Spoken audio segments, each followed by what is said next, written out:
Hi guys, today I'm going to be talking about how I find opportunities as a creative person, specifically as an introverted creative person. If you think that writing a musical is the hardest part of writing a musical, you would be correct, but when you've written it, the work does not end there, right? And this could be a song or an album or a book or a story or anything. Once you have created the artwork, if you ever want to see it put on or produced or anything like that on a larger scale, and to reach other people, you really have to do the work behind that, because you are the only person in the whole world that knows that your art is good, right? You know that it's good, you made it, but nobody else knows that it's good.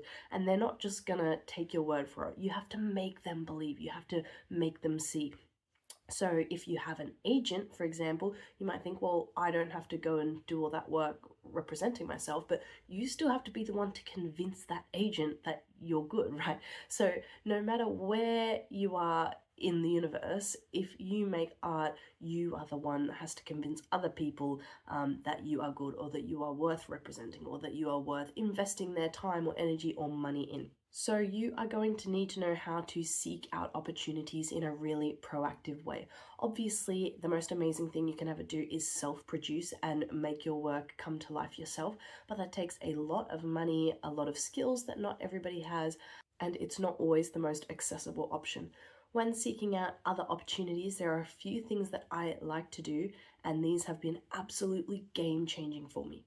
The first one is to teach yourself to become a fan of junk mail, okay? I am obsessed with a mailing list, signing up to somebody's mailing list, getting that junk mail. I love it because if you know the correct mailing lists to sign up to, so many of them say, oh, here's a list of all the current industry news, here's a list of all the current industry opportunities, funding opportunities, grants, call outs, everything. And it's like, oh, somebody has just compiled all that for me and sent it straight to my inbox. If I come across a website that I really like, or an artist that I really like, or a producer, or a theatre, or a company, anything, and I see a mailing list option, I will absolutely 100% sign up. A part of me wishes that I had created like a second email for this, so that all of the emails and junky stuff would go to that instead of my primary email.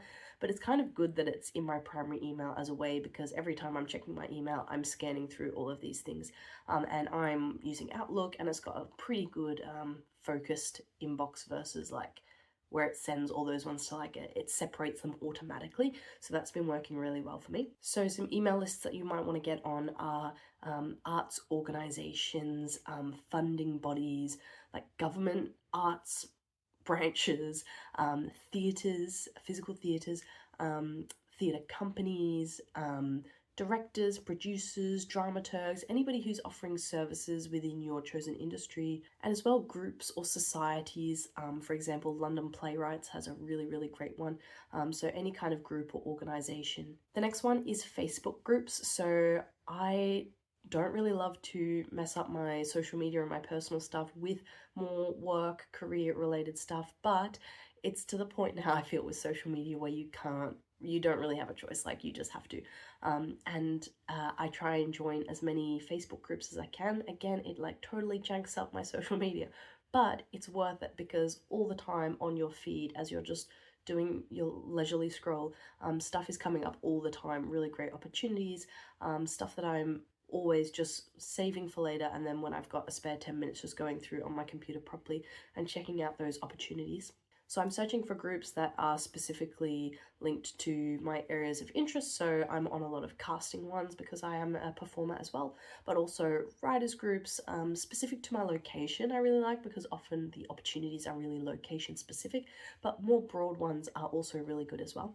Another thing that you can do to find opportunities is to pay for certain services. There are things out there, I know there's one for writing submissions where somebody's compiled all of the writing submissions and categorized them into their type, and if they charge a fee and claims to keep it updated. The reason that I haven't done something like this, or pay for something like this, is because you are kind of putting all of your trust into whoever's running that service, that they are getting all the ones that would be relevant to you, that they are keeping it up to date, and I just prefer to seek out my own opportunities. But if you really want something that's super easy and it's just all in a spreadsheet for you, I know there are things out there that you can pay for. And lastly, something that I've just set up is a LinkedIn. I have been really reluctant to go to LinkedIn for a long time, but I've done it.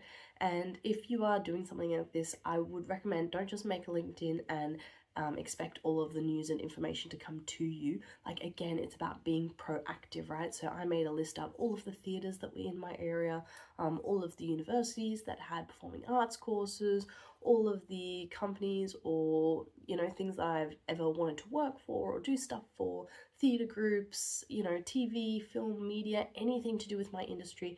And I've just searched each one up on LinkedIn one by one and follow. So when I go into LinkedIn now, it is like a personalized feed of just all of those groups and companies' information just coming through. So they've got opportunities coming through on my feed, you know, job opportunities, call outs, artistic opportunities, everything. And it's been a really, really great place for like a dedicated one, as opposed to Facebook, which has all my social on it as well.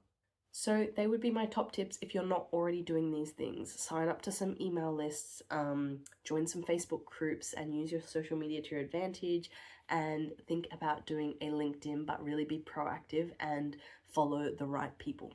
Obviously, the best way to really get opportunities is to talk to people in person, to network, all of that kind of stuff. I am an introvert, so I really love being able to just do my sneaky little thing on my computer, and it has led to so many amazing opportunities all over the world. Like, this has been an absolute game changer for me, being able to get my work out there. And it might not be something that is specific to my niche of music theatre writing. It might be something slightly different. It might be straight writing, it might be a poetry competition, or a monologue showcase, or a publication opportunity. There are so many different little things, but they are all great to apply for, especially if they're free.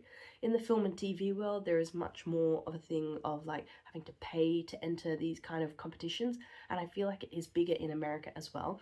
But if there's an opportunity that is free to apply for, there is absolutely no reason not to just go. But the biggest takeaway is to be proactive, okay? Because nothing is just going to come to you and find you. You have to go out and seek out these opportunities yourself.